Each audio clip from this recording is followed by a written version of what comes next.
Hey there, fellow speed enthusiasts! Buckle up for another wild ride on the Grid Report, where we dive headfirst into the thrilling realm of Formula One. As we rev up our engines today, we're about to shine a spotlight on the not-so-shiny stars of the F1 galaxy. Hold on to your helmets because in this episode, we're shedding light on the drivers who left us scratching our heads and wondering, did they accidentally take a wrong turn into the wrong sport? Get ready to chuckle and gasp as we take a spin through the annals of F1 history, where blunders became an art form and comedic chaos reigned supreme. Strap in as we unveil a lineup of 7 of the worst drivers ever in F1 history. Kicking things off with a driver who entered the F1 scene with all promise in the world, only to deliver a performance that left us questioning the laws of motorsport sanity. Number 7, Yuji Ide. At age 31, it seemed a bit awkward for a driver to debut in Formula One. Although old, Ide was to an extent well matured by age and by qualification for the big stage. Before joining Super Aguri in 2006, his records were quite decent. Runner-up in the Japanese F3, in the highly competitive Formula Nippon Championship, a winner in the Super GT and French F3, and 5th place in the Macau GP, Ide looked very promising, right? Right? Nah, he was far from decent. He was terrible. In the season opener in Bahrain, Ide was so awful, he had issues staying on the track. At a certain time in the race, he corrected the slide so violently, his hands slipped off the steering wheel. Oops. He struggled desperately. Do we blame the struggles on debut fever? Or was he too old he couldn't see? Amazingly, Ide made it 33 laps into the race before his engine gave up. Maybe we should blame the Aguri car. Next in Malaysia, Ide showed glimpses of improvement, finishing 1.7 seconds behind his teammate Takuma Sato in qualifying. But then, before we could blink, Ide retired due to mechanical issues. On his 4th race in Imola, Ide crashed with Christian Albers in the very first lap. The FIA felt like Ide needed more experience, so on 10th May 2006, the FIA revoked Ide's FIA Super license, meaning he could no longer compete in F1. Banned and out! Our next driver proves that a lackluster record can be a consistent theme, and he embraced it like a champion on the F1 stage. Number 6, Taki Inoue. Taki Inoue. If you measured his qualifying gaps between his teammates, you'd need a calendar instead of a stopwatch. We're talking seconds, not tenths.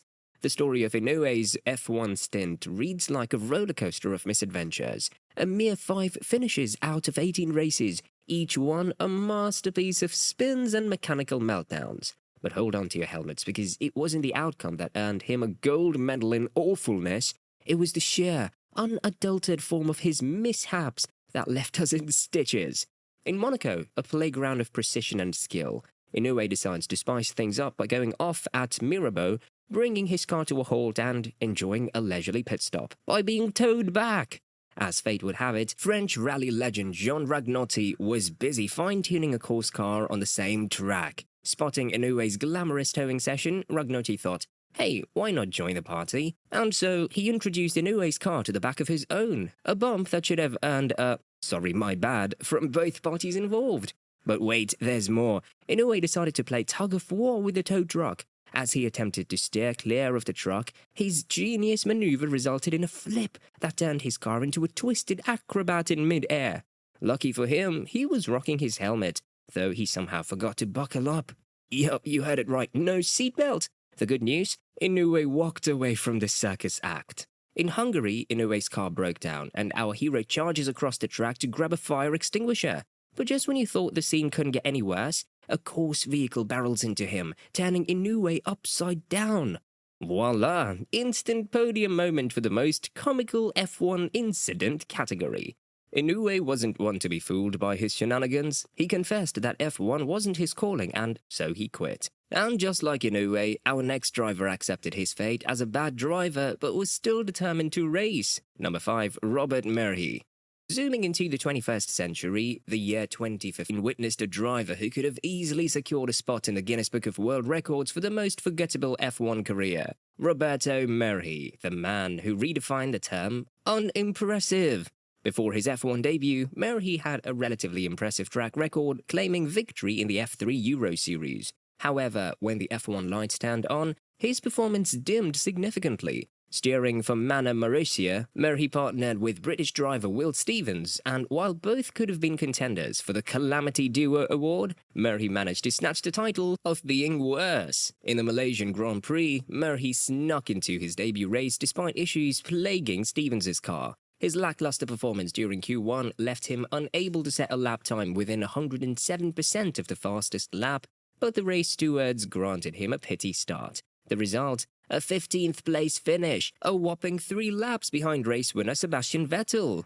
Now, hold onto your helmets as Murray's spectacular underachievement parade continued. China, Bahrain and Spain, each race saw him cross the finish line in the riveting position of 16th, trailing his fellow underwhelming teammate Stevens. The pinnacle of his success arrived in the Canadian Grand Prix, where he managed to qualify ahead of Stevens and start from P16. But alas, fate had its own plans, and Murray's drive shaft decided to ball on lap 56, forcing him into an early retirement. The final blow came when he was swapped out for Alexander Rossi for 5 of the last 7 Grand Prix of 2015, officially ending his less than stellar F1 escapade. Yet, Murray seemed to understand the writing on the wall. He wasn't cut out for the F1 world. So off he ventured into F2, and to shock the universe, he found himself achieving a level of not terrible. He was decent. But let's be clear when we talk about decent. It's important to note that it's a generous compliment, especially when compared to the depths of driving despair we're about to uncover with our next contender. Number 4, Alpes. Disqualifications in Formula 1 are typically reserved for technical rule breakers, but then along came Alpes, redefining the art of being disqualified. In the late 1960s, Alpes, a man whose driving skills seemed to exist in a parallel universe, dared to enter his home race not once, not twice, but thrice. His adventures on the track were so notorious that his final attempt in 1969 at the Canadian Grand Prix went down in F1 history book as the masterclass in baffling disqualifications. Now, here's the punchline. Alpes was disqualified for being, wait for it, too slow. In a sport where speed reigns supreme, Pisa's pace was more leisurely Sunday drive than a high-octane race. As the race unfolded, Pisa's car seemed to be on a vacation of its own, completing a mere 22 laps in the Canadian Grand Prix. To put this in perspective, that's less than half the laps completed by the leader, Jackie Stewart. Pisa transformed from a racer to an unwitting obstacle course, treating the track like his personal driveway and forcing other cars to play a frustrating game of dodgems. Stewart, the king of the racetrack, narrowly avoids a near miss with Pisa's snail-paced machine. Fed up with his automotive valet, a protest was launched to the stewards, demanding that Pisa be black-flagged. And thus, the snail-paced legend, Alpes, carved his name into peculiar chapters of F1 lore as the only driver to be disqualified for being a snail. Move over, speed racer, and make way for Snail Peas. But wait, the Carnival of Calamities doesn't end here. Brace yourselves for our next contender, a driver whose skills were so unspectacular that even his teams had their engines revving in frustration. Number 3, Nikita Mazepin. Nikita Mazepin, a name that sparked shockwaves through the F1 world when it was rumored that he'd be joining Haas for the 2021 season. An average F2 driver with a knack for testing, he was hardly Formula 1 material. But then again, it's Haas we're talking about, a team with a reputation for questionable decisions. Teaming up with Mick Schumacher, Mazepin's debut race was a literal crash course in chaos as he spun out on the first lap, losing control over the curb at turn 3. And so his F1 journey began on a rather unspectacular note. His season-long performance remained consistent in its inconsistency. There were spins, penalties, blue flags ignored, and blocks that could rival a game of Tetris. His highlight reel featured a first race where he outpaced Schumacher, and a brief moment of glory in Azerbaijan where he managed to record the fastest lap, a feat tarnished by the race being suspended, stripping him of his shiny accolade. Fast forward to 2022, and the Mazepin-Haas saga came to an abrupt end, but this time not due to the wrong decision-making prowess of Haas. The global response to the Russian invasion of Ukraine prompted his contract termination, a departure that left no one in shock. Number 2, David Walker. David Walker, a man whose F1 journey reads like a masterclass in how not to compete against a world champion teammate. In the ring with Emerson Fittipaldi at Lotus in 1972, Walker became an unwitting star in the How to Get Left in the Dust manual. While Fittipaldi was busy rewriting F1 history as its youngest champion, Walker didn't have a single point to his name that season. A remarkable feat indeed, given his illustrious partner. In a season of 10 races, Walker found himself qualifying in the shadowy realms of 20th place, or worse, a whopping 5 times. His best grid slot, a dazzling 12th. Maybe Fittipaldi was casually snagging pole positions like they were candy at a parade. As the races unfolded, Walker's performance continued to resemble a parade lap gone wrong. His finest achievement, a lackluster 9th place finish in the Spanish Grand Prix. The worse Walker fared, the fewer glances he received from his boss, Colin Chapman, a vicious cycle that seemed to fuel Walker's spectacular descent into motorsport oblivion. Prepare yourselves, dear audience, for a driver whose feats of failure will leave you awestruck in disbelief. The pinnacle of pitiful performance is about to be unveiled, so brace yourselves for the grand finale of our worst drivers in F1 history countdown. Number 1. Chanoch Nissany. Indeed, for most Formula One enthusiasts, the closest they come to the thrilling world of racing is through dreams or virtual console games. However, for the enterprising Israeli businessman Chanoch Nissany, the line between dream and reality blurred when he secured himself a spot with the Minardi team. A successful businessman decides, at the ripe age of 38, to take up racing as his hobby. And then, in a remarkable twist of fate, he finds himself at the wheel for the 2005 Hungarian Grand Prix practice session, a grand total of 41 years on this planet. But here's where reality took a hilarious turn. Nissany's F1 debut wasn't exactly an awe-inspiring spectacle. Far from it.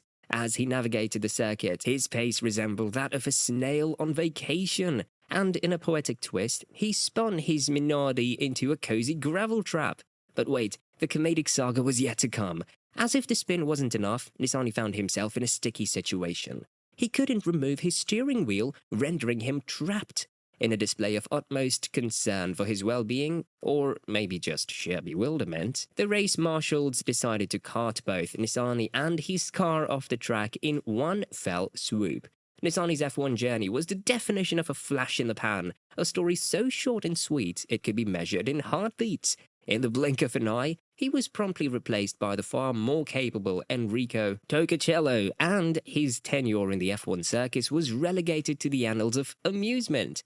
So there you have it, the cream of the crop, or should I say, the bottom of the barrel, the worst drivers in F1 history. If you think we missed any deserving contenders for this dubious honor, sound off in the comment section below. Before we wrap up, don't forget to give that like button a little love, hit subscribe, and ring the notification bell. Stay tuned, folks, because when the rubber meets the road, the grid report will be there to break it down for you. Until next time, bye for now.